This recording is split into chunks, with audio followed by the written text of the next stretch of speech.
اللہ اللہ اللہ اللہ۔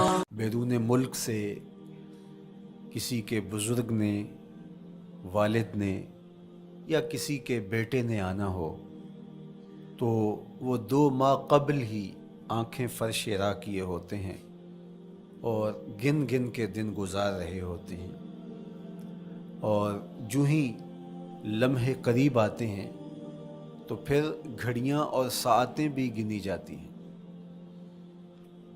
بار بار گھڑی دیکھتے ہیں، ابھی تک پہنچے نہیں، جبکہ یہ طے ہے کہ 5:02 پہ فلائٹ اترے گی۔ تو مطلب اس کا یہ ہے کہ جب سینے میں کسی کا انتظار رکھا ہوا ہو تو ان کے لیے پھر سارے کام مؤخر کر کے ان کے استقبال کیے جاتے ہیں۔ یہ مہینہ اللہ کی رحمتوں کا موسم بہار ہے، چھم چھم رحمتیں برستی ہیں، انوار اترتے ہیں، گناہگاروں کو آتش دوزخ سے نجات بخش دی جاتی ہے۔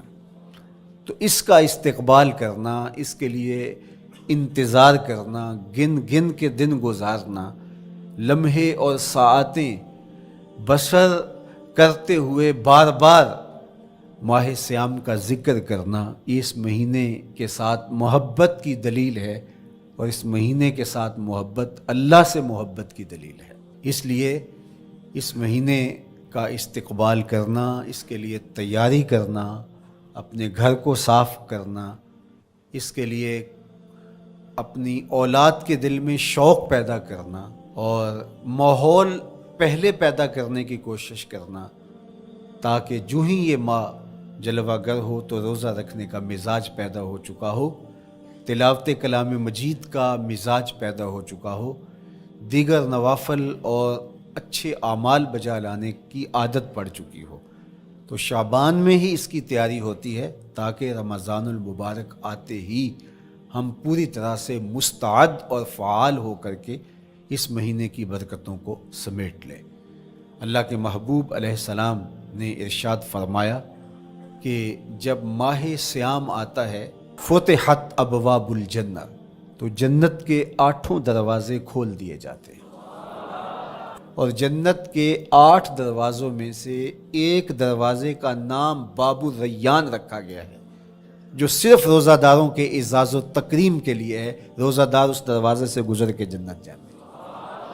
حضرت سیدنا سلمان فارسی رضی اللہ تعالی عنہ فرماتے ہیں کہ رمضان المبارک سے قبل حضور نے یہ خطبہ ارشاد کیا، یا ایھا الناس، اے لوگو، قد اظلکم شہر عظیم، اللہ نے تمہارے اوپر ایک بہت پاکیزہ، پر نور، عالی مرتبت مہینہ سایہ فگن کر دیا ہے۔ شہر فیہ لیلۃ خیر من الف شہر، اس مہینے میں ایک ایسی رات ہے جو 1000 مہینے سے بہتر ہے۔ جعل اللہ صیامہ فریدہ و قیام لیلۃ تطوع، اس مہینے کے دن کے روزے فرض قرار دیے گئے اور راتوں کا قیام نفل بنایا گیا۔ ومن تقرب فیہ بخصلۃ من الخیر کان کمن ادی فریدۃ فیما سواہ، ایک نفل کا ثواب ایک فرض کے برابر اس مہینے میں کر دیا جاتا ہے۔ ومن ادی فریدۃ کان کمن ادی 70 فریدۃ فیما سواہ، اور اگر کوئی ایک فرض ادا کرتا ہے تو اس کو 70 فرائض کا ثواب ملتا ہے۔ وہو شہر الصبر، یہ مہینہ صبر سکھاتا ہے، ہونے کے باوجود بھی انسان تناول نہیں کرتا۔ ٹھنڈا میٹھا مشروب میسر ہے اور زبان کانٹا بن گئی، حلق خشک ہو گیا، لیکن اس کے باوجود بھی ایک گھونٹ حلق سے نیچے اتارنے کا روادار نہیں ہوتا، تو یہ صبر کی عادت ڈالتا ہے۔ اور سنو، صبر کا ثواب جنت ہے۔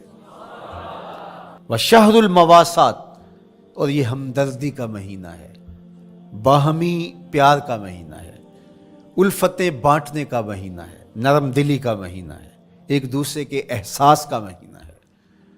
جب کوئی شخص بھوک اور پیاس کاٹتا ہے تو اس کو پھر محسوس ہوتا ہے، بالخصوص امراء، کہ بھوک کیا بلا ہوتی ہے، اور جو نان شبینہ کو ترستے ہیں اور جنہیں کھانا میسر نہیں آتا، ان کی زندگیاں کتنی تلخ ہوتی ہیں۔ تو بھوک اور پیاس احساس پیدا کرتی ہے۔ وَشَهْرٌ يُزَادُ فِيهِ رِزْقُ الْمُؤْمِنِ، اور یہ ایسا مبارک مہینہ ہے جس میں مومن کا رزق بڑھا دیا جاتا ہے۔ غرباء تک بھی اللہ کی نعمتیں وہ پہنچتی ہیں جو عام دنوں میں ان کو میسر نہیں ہوتی، اور امراء بھی نعمتوں کا لطف لیتے ہیں، اس لیے کہ بھوک کاٹنے کے بعد جب ان کو نعمت میسر آتی ہے تو پھر انہیں احساس ہوتا ہے۔ وَمَنْ فَطَّرَ فِيهِ صَائِمًا كَانَ مَغْفِرَةً لِذُنُوبِهِ، جس نے روزہ دار کا روزہ افطار کروایا، یہ افطاری گناہوں کی مغفرت اور آتش دوزخ سے گردن کی آزادی کا مجدہ جاں فضا بن جائے گا۔ وَقَانَ لَهُ مِثْلُ أَجْرِهِ مِنْ غَيْرِ أَنْ يَنْقُصَ مِنْ أَجْرِهِ شَيْءٌ، اور روزہ افطار کروانے والے کو روزہ رکھنے والے جتنا اجر ہی دیا جائے گا، لیکن روزہ رکھنے والے کے اجر میں بھی کوئی کمی نہیں واقع ہوگی۔ تو صحابہ کا تو دل تڑپنے لگا کہ یہ کتنی بڑی بات ہے۔ انہوں نے کہا اے اللہ کے پیارے رسول صلی اللہ علیہ وسلم، ہم میں سے تو ہر بندہ یہ طاقت نہیں رکھتا کہ روزہ دار کو روزہ افطار کروا دے، تو یہ تو پھر اہل زر ہی یہ سعادت حاصل کر پاتے ہیں۔ حضور نے ارشاد فرمایا یؤتی اللہ ھذا الثواب، یہ ثواب اللہ اسے شخص کو بھی عطا کرے گا۔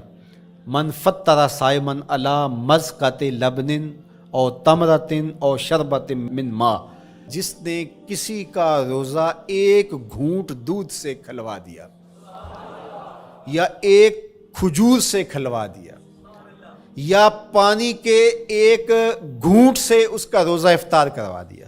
ومن اشبع صائما، اور جس نے صحیح اہتمام کے ساتھ روزے دار کو اچھا کھانا کھلایا، اچھی پرتکلف افطاری دی، سقاہ اللہ من الحوض شربۃ لا یظمأ حتی یدخل الجنہ، اس کو حوض کوثر سے ایسا جام ملے گا 50,000 سال کے دن میں اس کو دوبارہ پیاس نہیں لگے گی، یہاں تک کہ جنت میں چلا جائے گا۔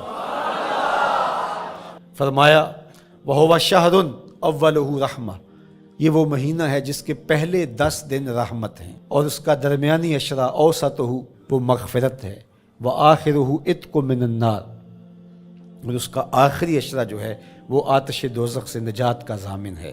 کہا کہ 4 کام اس مہینے میں کثرت کے ساتھ کرو، وہ 2 خصلتیں، 2 کام جن کے ذریعے سے تم اپنے رب کو راضی کر سکو۔ فشہادۃ اللہ الہ الا اللہ، وہ گواہی دینا ہے لا الہ الا اللہ، وتستغفرونہ، اور تم کثرت سے استغفار کرو، اللہ سے بخشش مانگو۔